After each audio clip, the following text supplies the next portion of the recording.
should be long enough. Let me maximize the page. Oh, and actually, let me be right back once more. I just need to adjust some settings.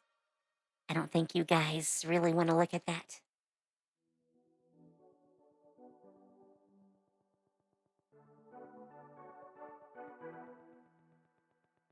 Alright, that looks right. And back. So, I made it so it's wider.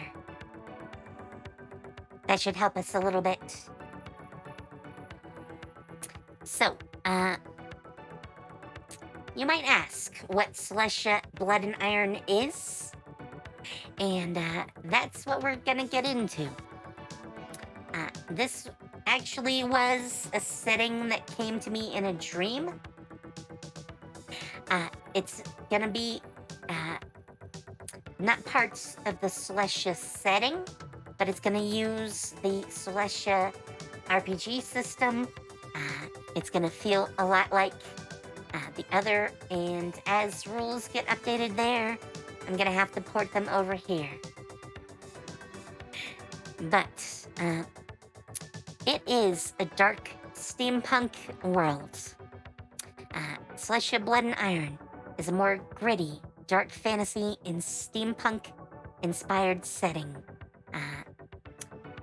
It is set in a fantastical industrial revolution. Basically, they have access to magic and magical materials, but they developed without magic for a long time. Slavery, misogyny, and greed rule most of the world. Are you the bright spark in the dark, or will it corrupt you as well? You can probably see why this might be a good setting to tell a villain tale, or someone with questionable motives. So, for millennia, the humans on the main continent of Ruinbrick existed mostly by themselves, though orcish hordes would rise up from time to time until the human countries finally slaughtered any and all orcs that refused to submit to the Great Cleansing. All remaining orcs were made into manual labor slaves. Countries fought for supremacy and resources for most of their history. That changed when the first explorer loaded a ship full of supplies and stumbled upon the lost continents of Azaminio, Cormazan, and Celestia. These lands were filled with non-human peoples and exotic resources unheard of. Sorry, I need a drink real quick.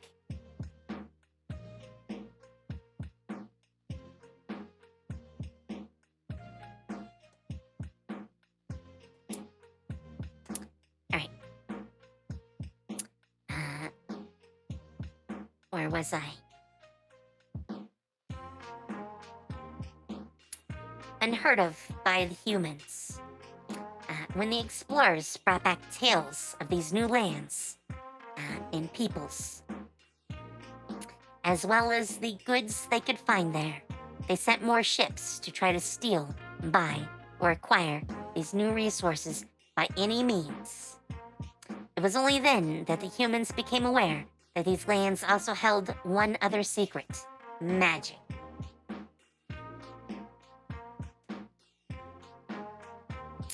The indigenous peoples were able to fend off the invaders by the use of magic. This held true for nearly 2 centuries, until 2 great inventions were created among the humans: guns and steam. Armed with these new tools, the human countries have tried again to conquer these strange and exotic lands. It's now been about 2 generations since the initial invasion, there's a stalemate among the far-off lost continents as the human lands subjugate part of each of those continents. However, it's unknown whether they can hold them off forever, and they've been bringing people back as slaves to work as servants or anything else they have felt like, as well as all sorts of materials, whether magical plants or animals, or even more mundane ones. In this 2 decades, some of the humans have managed to develop magic on their own again. But most of the outlandish things are developed by scientists using access to magical compounds and creatures to create new technologies. And yes, they would definitely fit a Sherlock Holmes campaign. I don't have too much yet. I do have archetypes, though. So this is a more limited list than what you get with base Celestia. And there's no more hybrids. There's experts instead. In fact, I did come up with one other that we're gonna add in before I forget.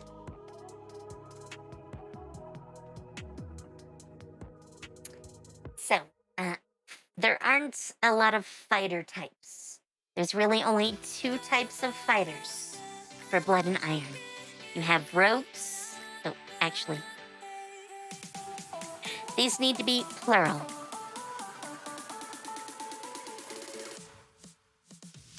I'm forgetting my own rules. You have rogues. There are a lot of rogues. Rogues are basically just sneaky fighters. Then you have soldiers. Soldiers also include city guard, police, investigators, though investigators might be rogues. In fact, they probably should be. I might make 2 types of investigators. Investigator soldiers and investigator rogues. Sherlock Holmes is definitely a rogue. Or maybe like a sage. I mean, that might be an option too. I don't know. We'll have to think about that. Then you have experts. Contractors. Contractors make a pact with some extra-dimensional entity to get their powers. They aren't spellcasters. They're a little bit like rogues, but they get invocation type abilities, kind of like warlocks in 5e or mystics in Celestia. The class or archetype I'm currently calling juicers are people that use alchemical potions either to beef themselves up or dramatically alter their bodies. One good example I can think of in literature for a juicer is probably,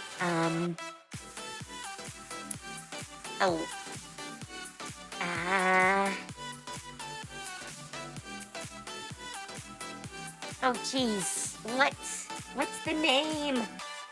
Oh, my brain, come on, brain. You know what's in there. It's on the tip of my tongue. You know, it's the guy who's fine by day, but, he turns into like a monster. Jekyll and Hyde, that's it. That's what I was trying to think of. Though juicers are usually a little more purposeful, so they specifically take their drugs. They get pumped up. They might end up going in the fighters. In fact, I'll probably move them now. That will make it more balanced between the three types, that is. Okay, so yeah. They rely a lot on brute force, but naturally they don't have much in the way of brute force. In fact, I should write these details down as we talk about them.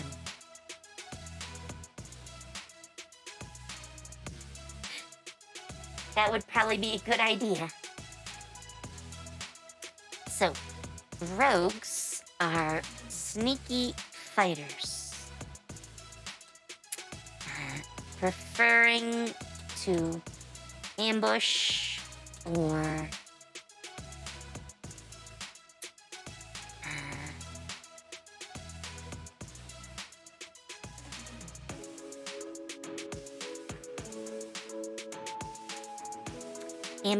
or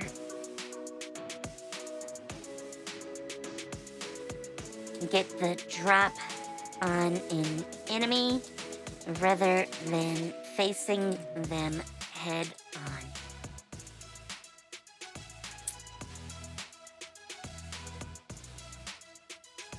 Okay, get the drop we're gonna replace with use dirty tricks.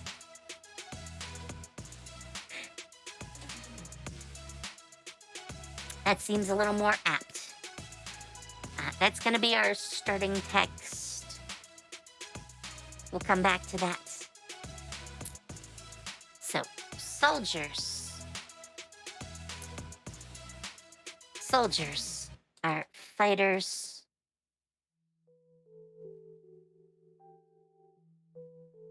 Trained in infantry tactics? No.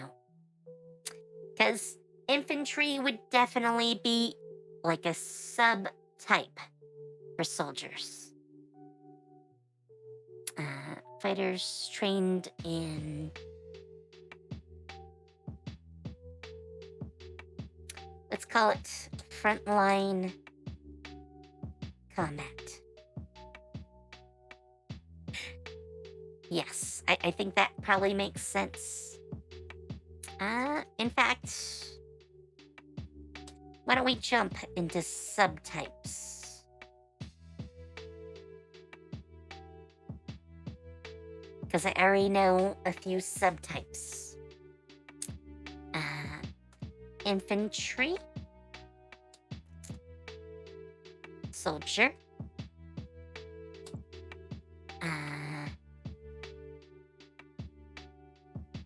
Cavalry. Oh, and I spelled that wrong. Yes, my V suddenly became a C. That would explain why I spelled it wrong. Cavalry soldier.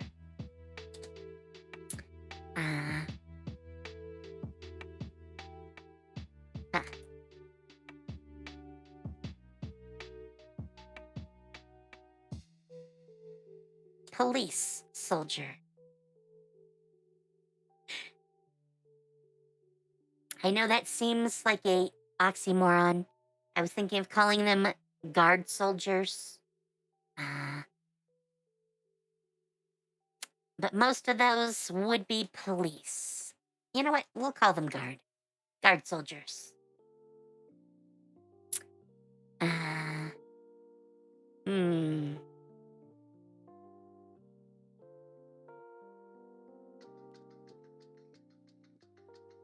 Alright. I think that will do for that. Actually, let's update this. That way we can see rogues. Because I can give them some subtypes to start with as well.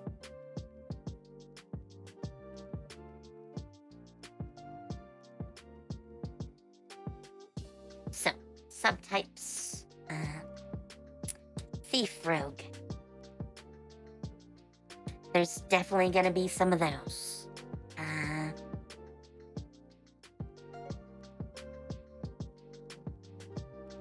Hmm.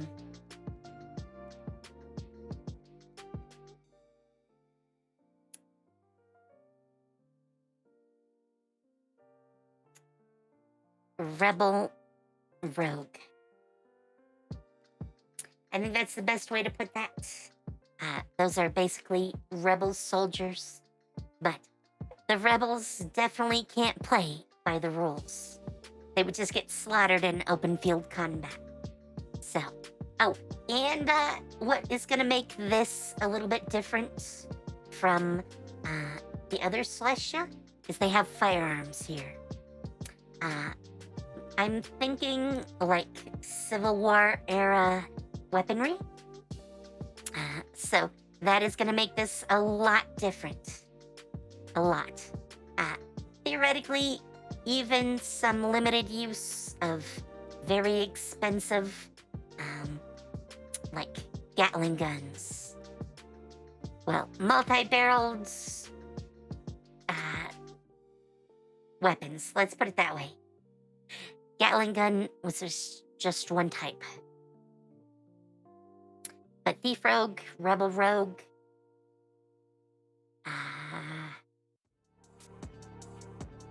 I can't think of a good one for another off the top of my head.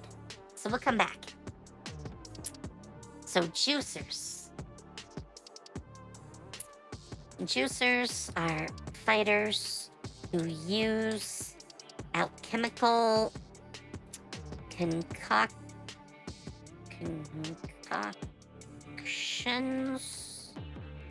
I spelled it right. Ha! I didn't think I was going to. Or treatments. Oh wait, missed a T. To augment their abilities.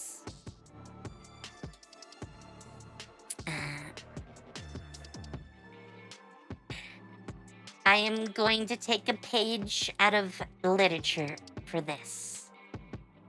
And literally, a juicer subtype are going to be called hide subtype, or hide juicers.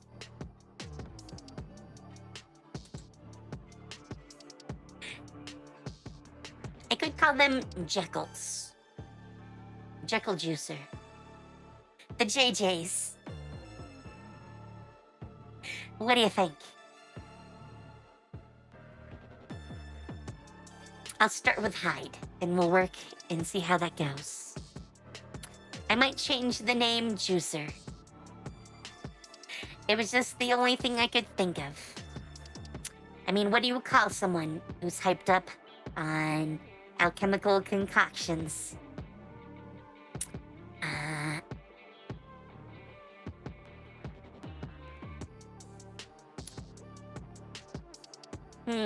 I could call them Hulk, but I don't know if I would want to get that close to, like, a Disney-owned property. Not that I think they will ever notice, but just so we don't have to worry about that, I could call them hulking juicers. That would probably be fine. But I think for now, we'll call them hides. Let's see. And I'll call the other one the freak juicer.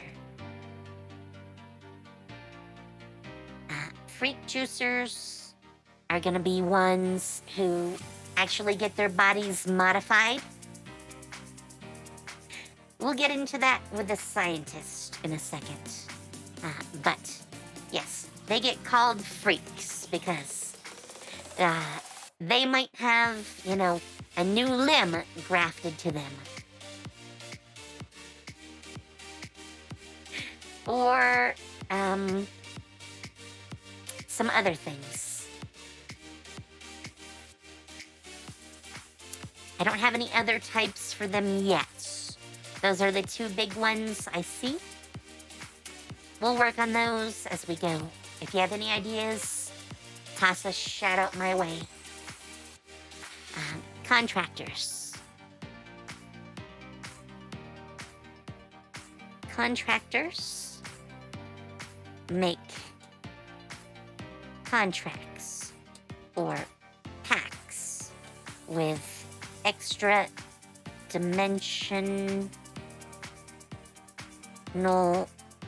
entities.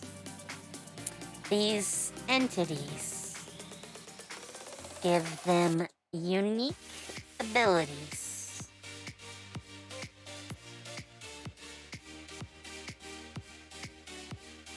Alright. Probably the subtypes here are gonna be by the type of contract. So, like, demonic contractor and Fey contractor.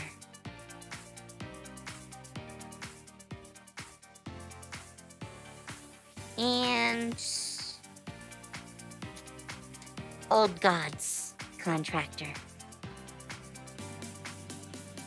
So, kind of like in Celestia, deities don't grant their people specific powers.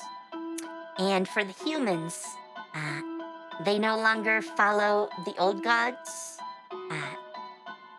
And the old gods are going to be pretty much the same deities as you have on like Celestia. But they're only really worshipped on the lost continents by the non-humans.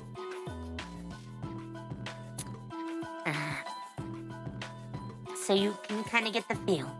But people anywhere can become contractors of the old gods under the right situations. But most often, it would be someone that was already a follower of the old gods. I like the feel of that a lot. So we have our 3 starting types. Actually, I'm gonna add a 4th. Shade contractor. Because they have a whole shadow realm as well. So, those 4 will be the sources for contracts.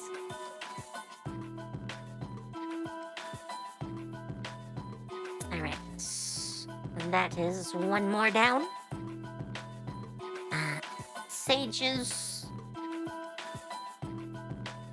Sages are skill monkeys.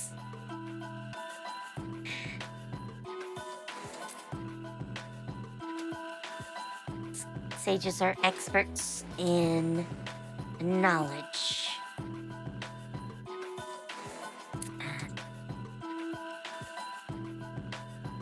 What more do I want to add?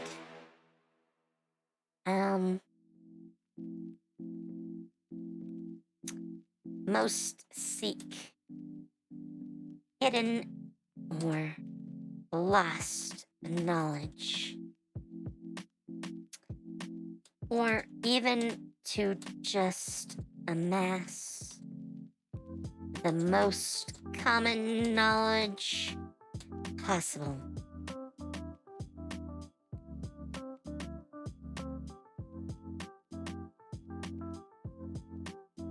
Wow, it really doesn't like the word amass. Even with a space, so I'm just gonna stick it with it. Alright, subtypes.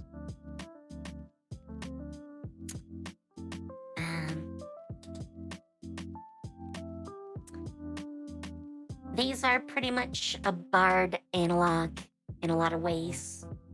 They're definitely like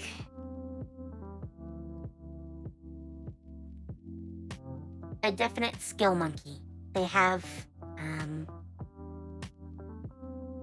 what is that? Jack of all trades. So they get half proficiency in all skills. And also a lot of skills.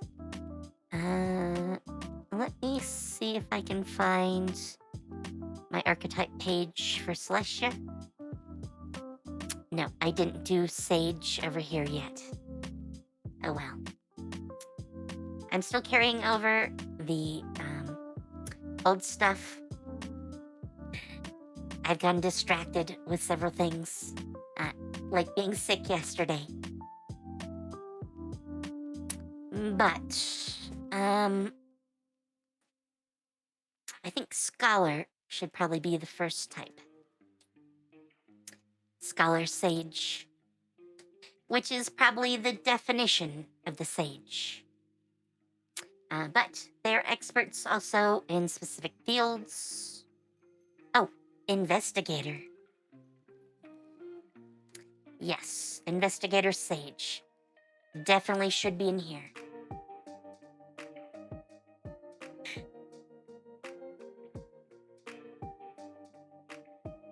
Actually, being a sage is probably too good for a lot of investigators. But we're gonna go with those for now. That did not work right.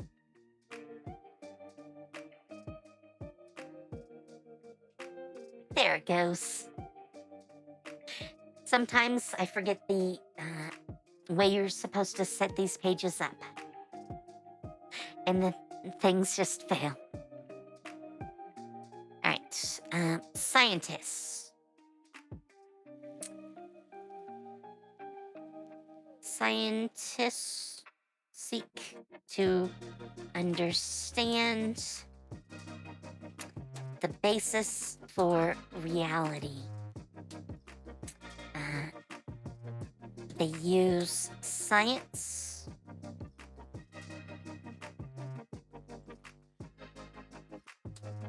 engineering, and alchemy to create new and potentially wondrous things.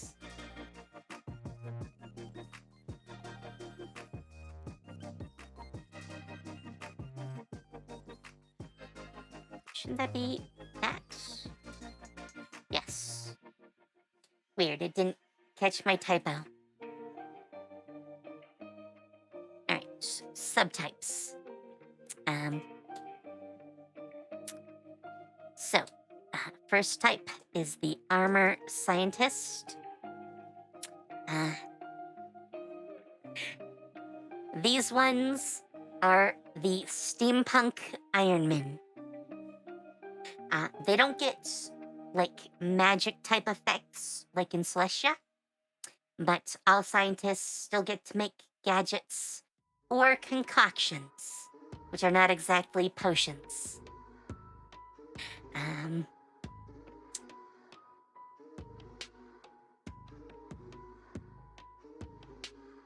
So, Grenadier Scientist. I think you can get the point of those.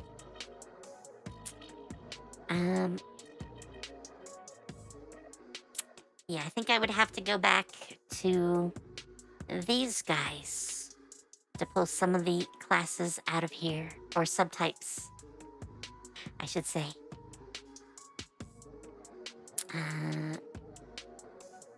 Okay, Biomancer is what I called another one.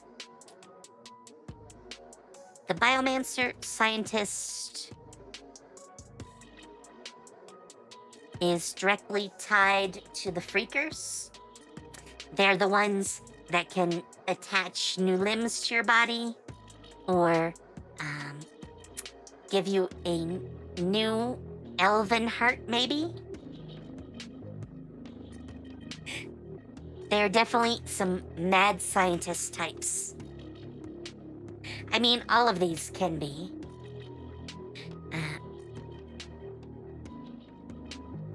I'm not gonna do tattoos or master alchemists Those don't really exist in Blood and Iron. Let's see. Armor definitely does. Artillerist, maybe? I'd probably have to change those a lot.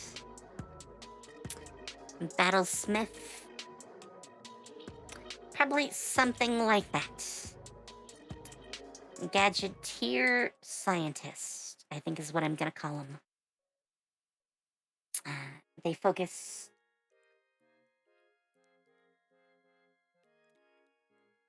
They're gonna focus on creating gadgets. Any of these, by the way, can create the concoctions for the hide type juicers.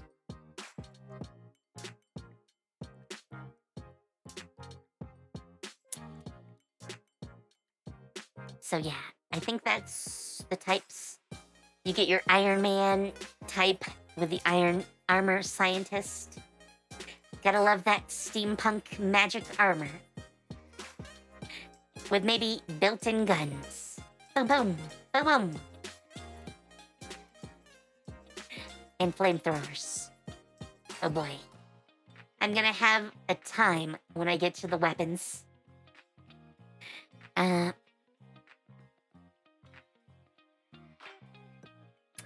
mean, these guys don't boost themselves usually. In fact, I think most of the concoctions are gonna have pluses and minuses. So a juicer might hit up a concoction that buffs them up to be a hulking figure, but their brain capacity will probably go down. They get stupid. In fact, juicers are probably kind of close to like destroyers in regular Celestia. So like, barbarian style rages are a possibility. I'm not sure if that would be a basic aspect or not. It might be. It might not be as effective as it is in Celestia. I'll have to consider that.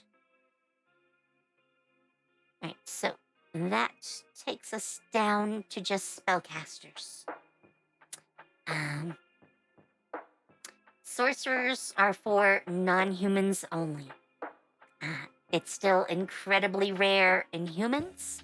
You would have to take a feat to have it. Or be a half-breed. Alright, so Blood and Iron, Celestia Blood and Iron, is definitely more a adult setting than like typical.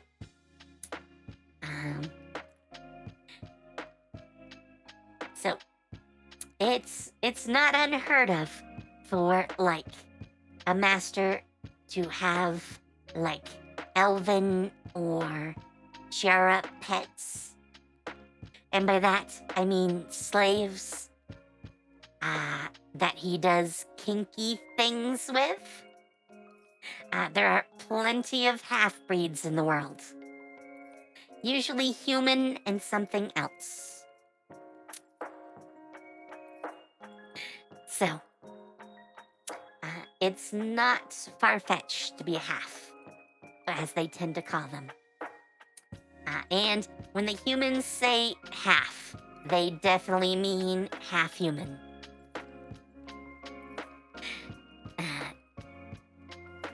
Humans in this setting generally aren't terribly nice.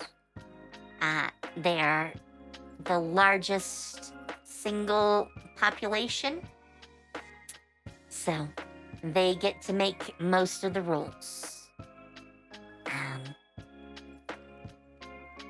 They just treat everyone else like they're objects, if they're not considered human. So, yes, there is a lot of, like, racism, but true racism, because these are actual different races. Ah.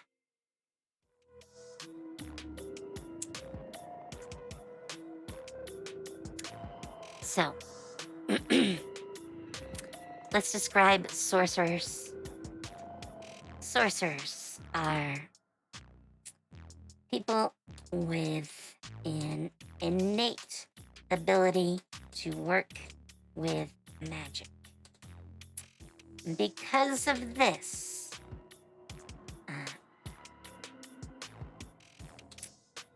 almost all humans do not have any ability to become a sorcerer.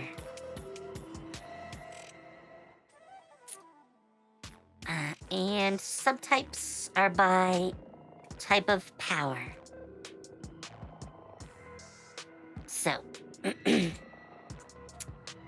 nature sorcerer. Obvious what those are. I'm gonna have elemental sorcerers.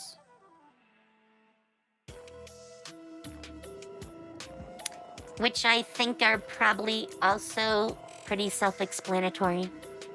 Their powers come from the elements.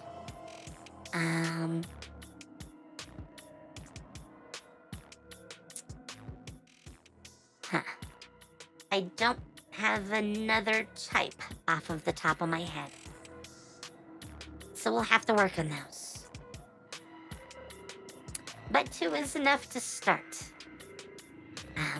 Mystics. Mystics are like, and I'm just gonna link to them, sorcerers, in that they have an innate talent for magic, but their power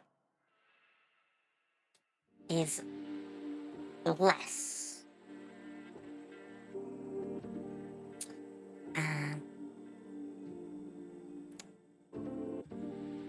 It was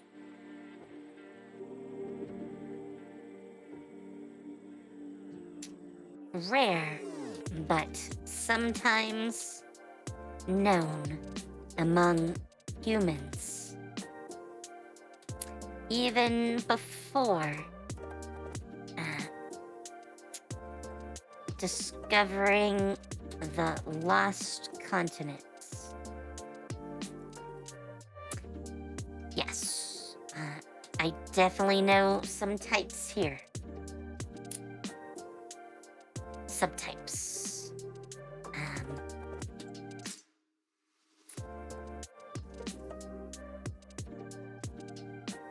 The first one is the hedge mystic. That is what most humans would have been. They could make true alchemical potions. Had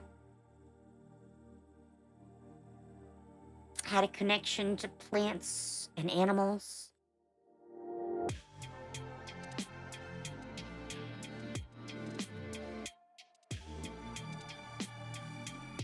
Yeah. You know what? And this is one of the things I'm gonna change in Celestia, which is why it's taking a little while to copy over, like, archetypes from 5e versions to Celestia versions, is that, I'm gonna change up Mystic a little bit. They won't have invocations anymore. There'll be something like invocations, but I'm not sure how I'm gonna handle those yet. It might be more of a subtype thing. I'm not sure. I know Lunar Mystics was another type from 5e. version of Celestia.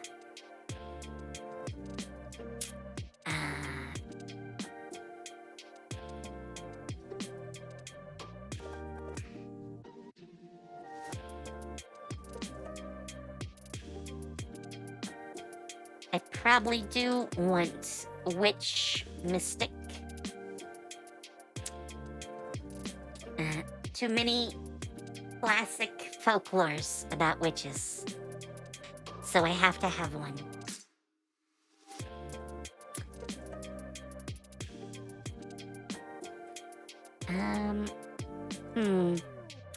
You know, they might make a good type of contractor.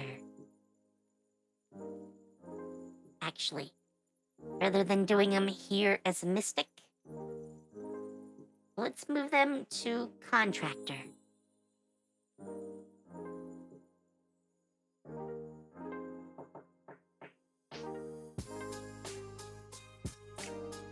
It's gonna make them a little bit different than the other types.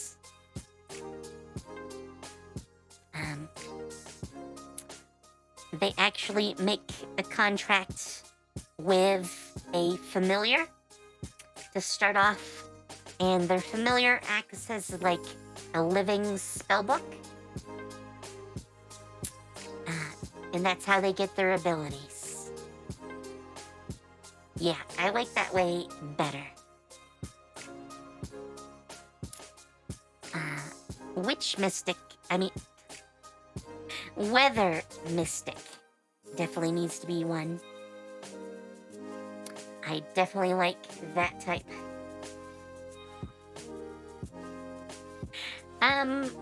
Contractors, you know, they do kind of have the feeling of like magical girls.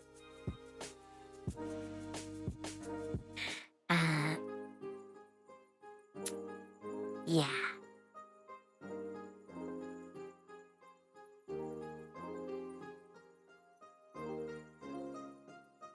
I didn't think about it that way before, and now I am.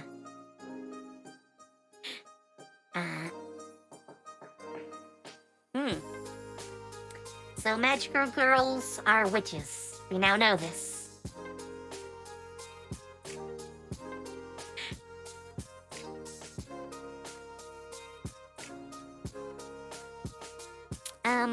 Let's see. Primal Beast. I'm not sure if I want to... I never finished it. I'm not sure if I want to do that. Lunar Mystic, though. Sure, we'll do Lunar Mystic still.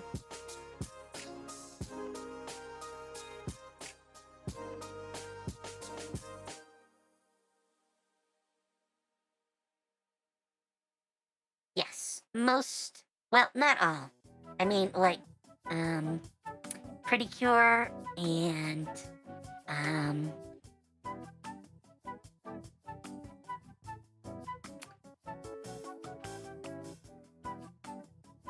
Oh, I'm totally blanking on,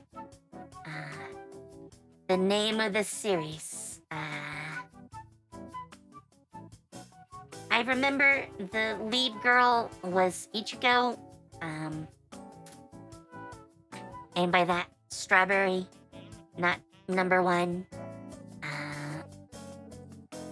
But I forget the name of the show. No, not Bleach. Not Bleach. Magical Girls.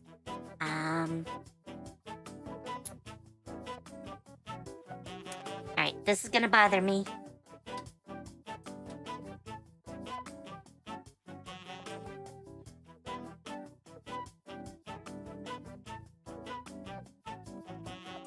Yes, this one. Tokyo Mew Mew. That's it.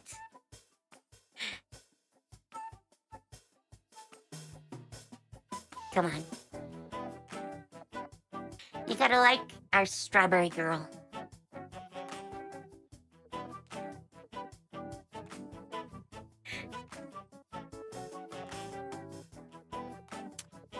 But yeah. Some of them didn't. It really depends on the Magical Girl show. But, I do still see the analog. Definitely. So we had Lunar Mystic.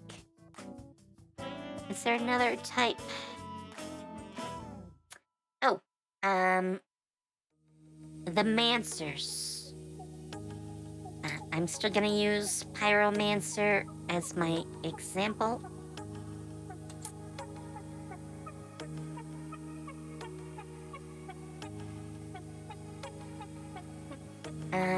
Yeah. Okay. I don't think I'm gonna do Blade Mystics or Radiant Mystics. Summoners, maybe? I'll have to think about that one.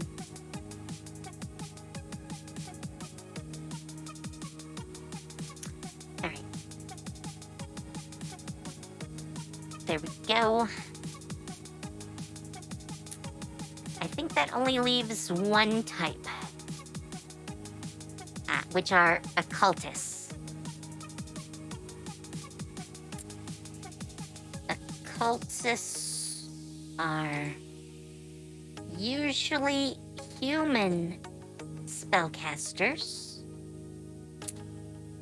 who have learned tricks and techniques to cast spells regardless of innate magical ability.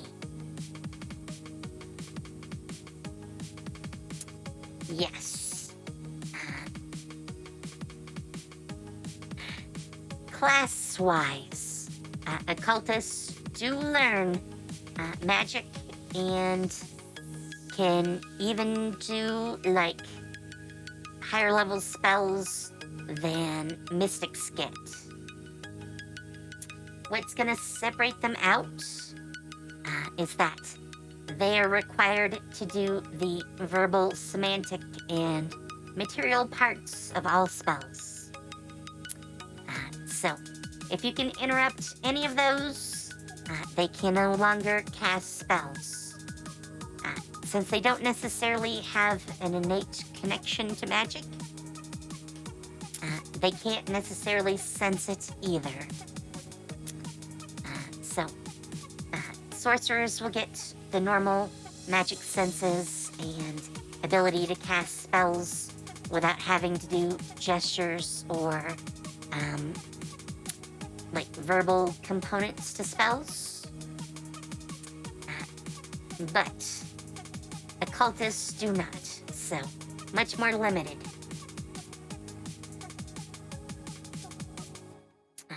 So subtypes. And unlike where I never did this in Celestia, the first type of occultist is the blood occultist, followed by the summoner occultist. Being a blood sorcerer in Celestia was a bad thing because people would actively try to kill you. Here, humans don't have enough experience yet to be scared of blood occultists. People who draw magical energy from killing creatures. Or humans. Yes, so if you want to be a really evil spellcaster, be a blood occultist. Also, summoners definitely in there. Diviner occultist.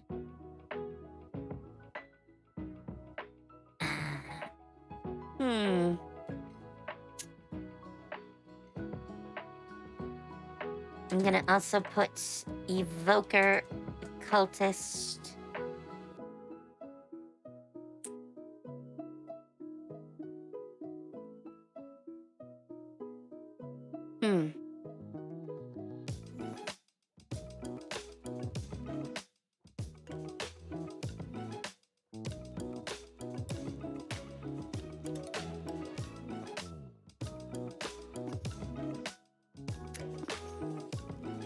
can't think of any others off the top of my head. Baba Booey? What is Baba Booey? Uh, oh, I know. Uh, Healer occultist.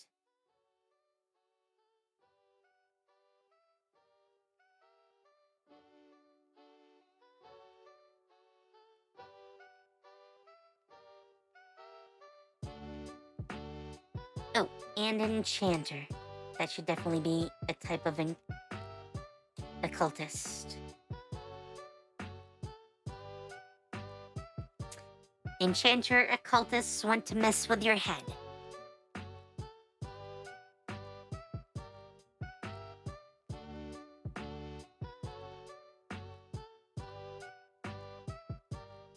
Yeah, I think that's a good list.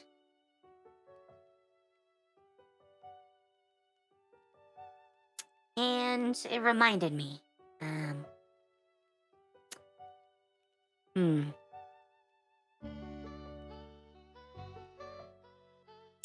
A soldier subtype should be the medic soldier.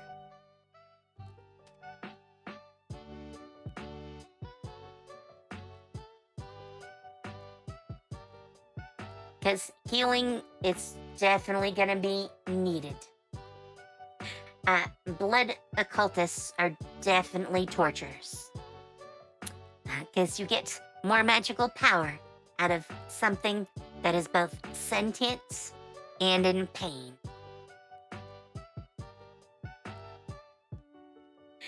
Friendly people. Yep.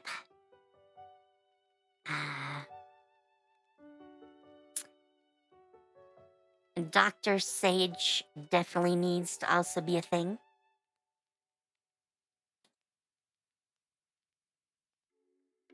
And let me put these in alphabetical order, just because I like to do that.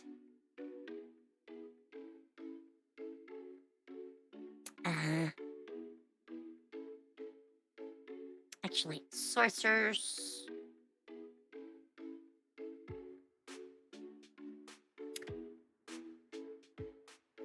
You know what?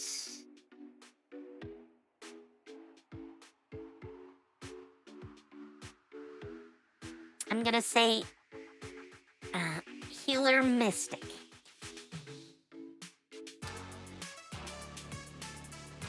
Totally a thing. Let's put these in order as well. Plop you down there. All set.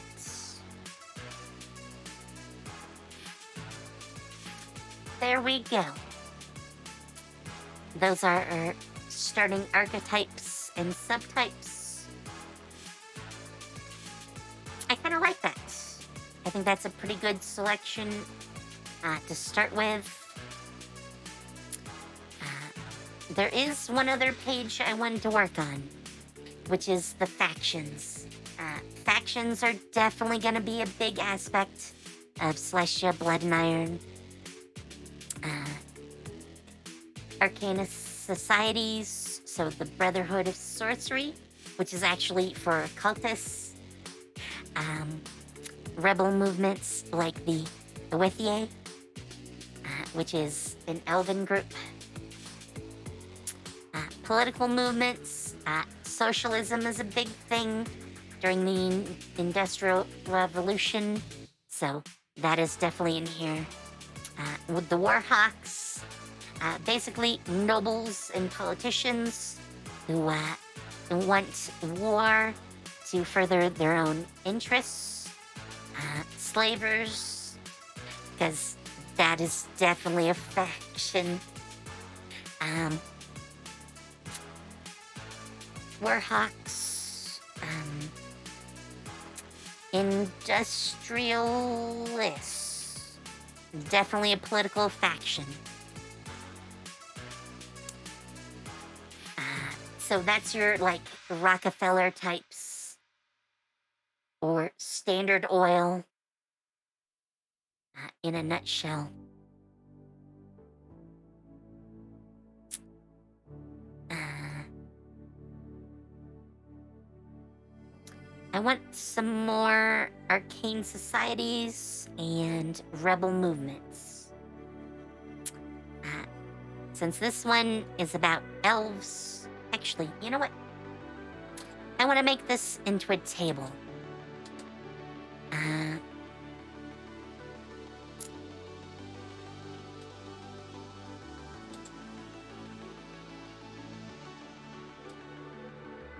We're gonna call this faction name. Membership. Basically, who is within it.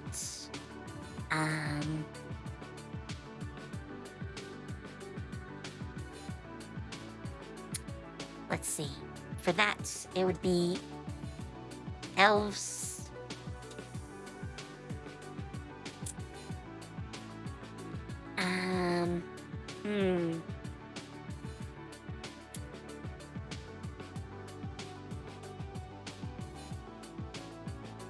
Definitely need a description.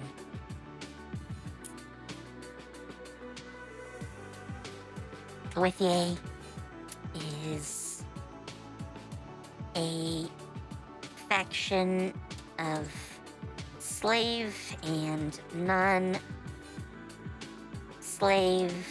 elves who wish their people to be free. Oh,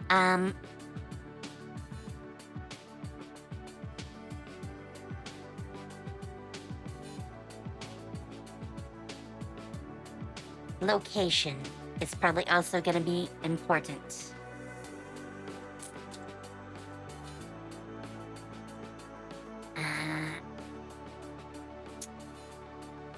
Lost continent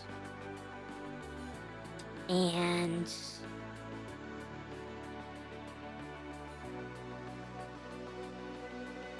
because I don't have it as a page yet.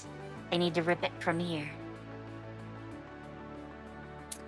And run brick. Alright, and we're gonna put this in for all of these.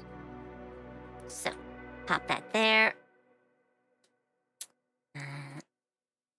You know what? I can just do this. And I can fix it in a sec. I don't even have a second one yet. So there, and this. And then I grab this. Bloop. There we go. Now we should have nice looking, oh. I forgot the bold things. Give me 1 sec.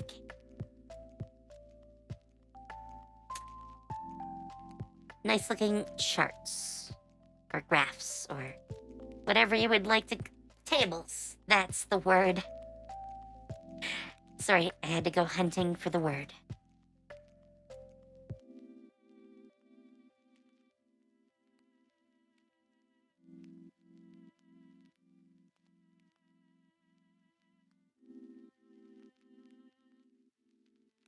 Alright, almost done. Then we can look at the pretty tables. See, that's a little bit better. We obviously need to replace some of these.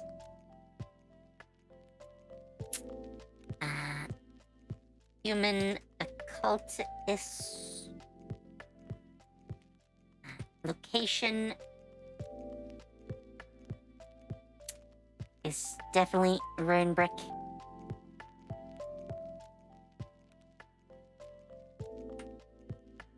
At least in general. The Brotherhood of Sorcery is a lodge-style group of occultists among the human nations. Alright. Uh,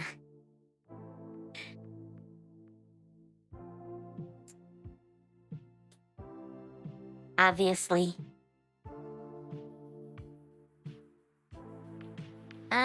Actually, human slavers is probably not quite true. Collaborators definitely need to go in here.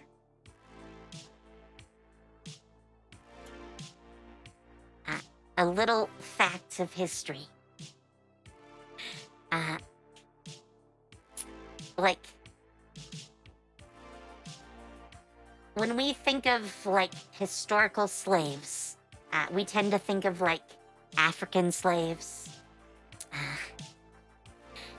But here is a crazy fact. The African peoples closest to, the little colonies that the Europeans had often were happy to sell their rivals as slaves. I think those definitely count as collaborators. And there probably are gonna be some as well among the lost continents for Celestia Blood and Iron. Someone is always going to want to sell one of their enemies into slavery. I think that's just a fact of existence for sentient creatures. If slavery is an option.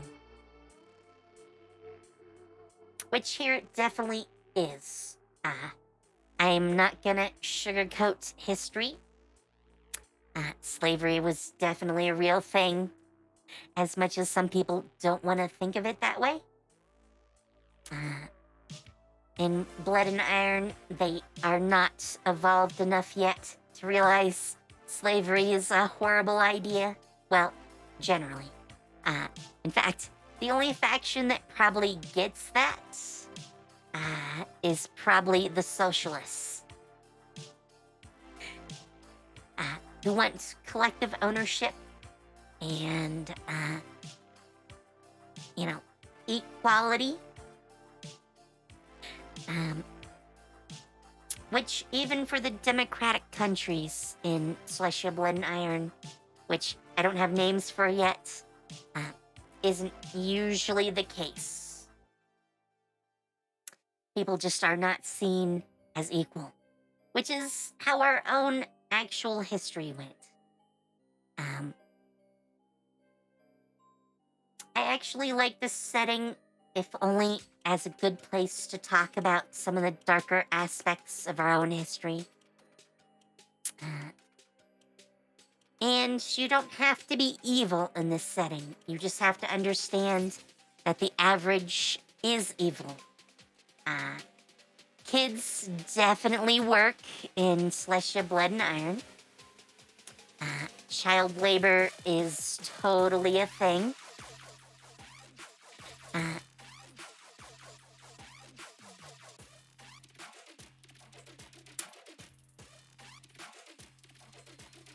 I mean, that was intrinsical to, the Industrial Revolution. Not because it really had to be, but because to make the extra buck, someone will always try to use anything they have, which definitely included kids back then. The slave industry in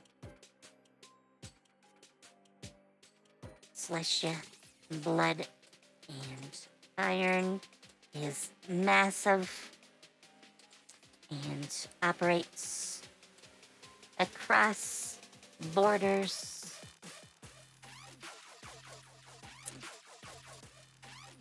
But there are freedom fighters. I mean, we've already established there's at least one rebel faction.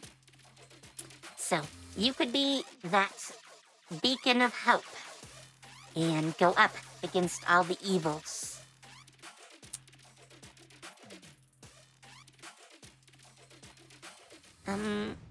Also, human industrialists.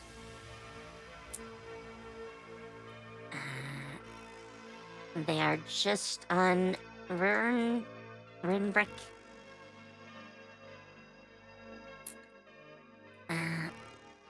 Industrialists are seeking new ways to line their own pockets with money, regardless of the costs. So, industrialists are often in league with slavers. Our own Rockefeller, probably it was too late for him to be involved in that, but that's only because it was already outlawed here in the US by that point. But they did use people like cogs in a machine, and didn't really pay them very much, even for the time. It was a very short step between slavery and some of them.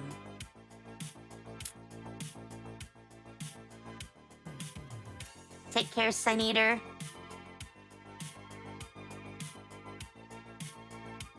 Actually, I should get another drink.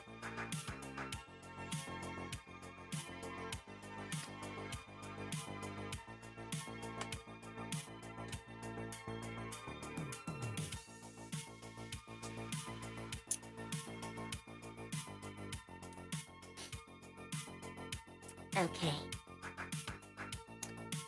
Warhawks are politicians and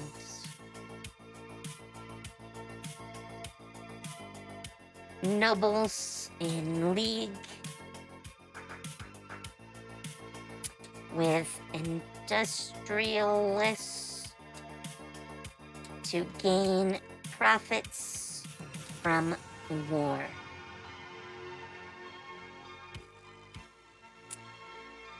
Human nobles and politicians. Now, I also need to put some groups in here that are lost continent groups as far as factions go. And obviously, independent countries are going to play into that. Factions are usually multi-country groups, which is why I'm keeping it very, spread out. I mean, Runbrick is an entire continent. So,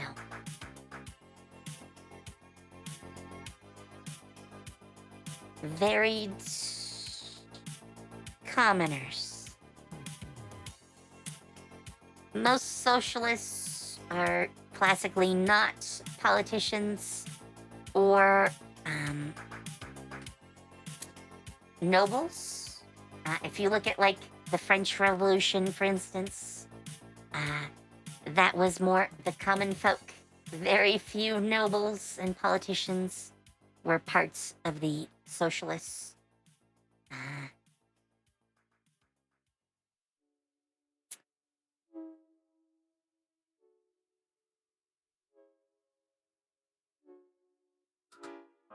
So socialists are typically common people that feel that the means, well, that the gap between the haves and have-nots is too great and want to level the playing field. I mean, that's socialism in the gist.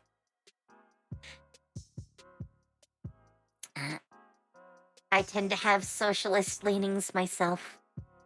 I think certain things are definitely good to have as a society. Minimum wage, good. Child labor laws, good. No slavery, also very good. Those are socialist ideals.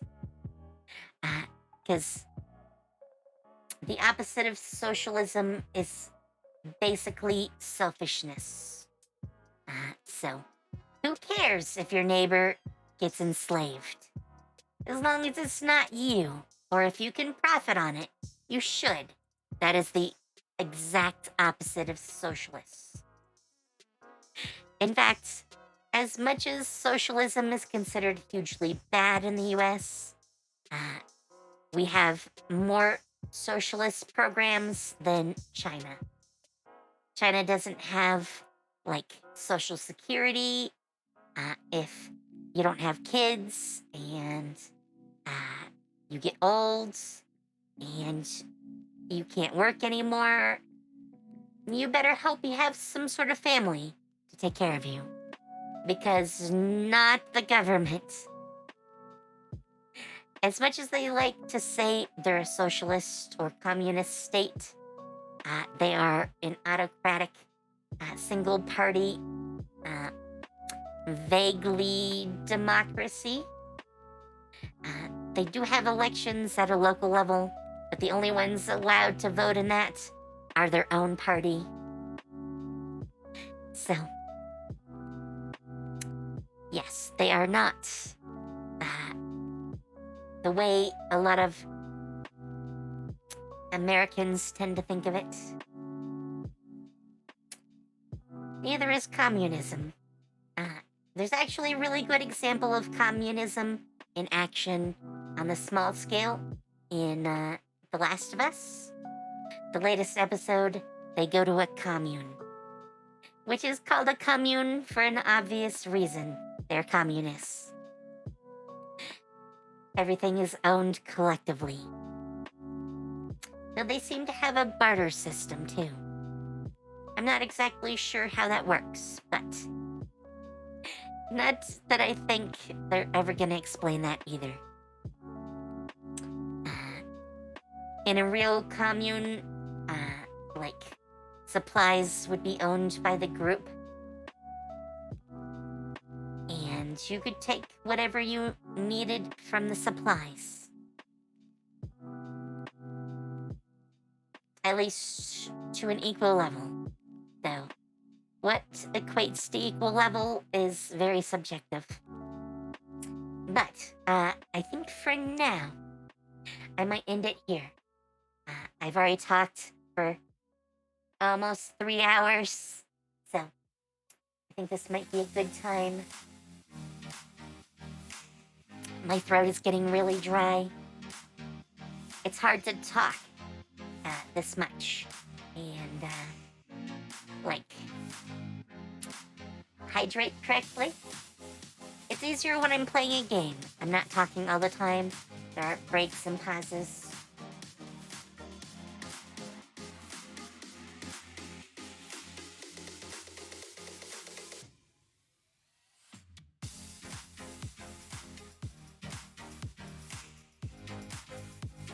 Oh, I know who we're gonna raid. I haven't ever had a chance to raid Glitter. So, we're gonna raid Glitter. Tomorrow night is Celestia, the original campaign. So, I will be back with more D&D goodness tomorrow. That's right. Hopefully, at least. Hopefully, most of the party can be there. We left off in 2 different situations they might end up in, depending on who is there. We did have a lot of the party last week, though. So, we'll see how it goes. They might actually get back to town. You never know. It's only been, 6 episodes now. Anyways, have fun, take care, and I'll see you later. Bye.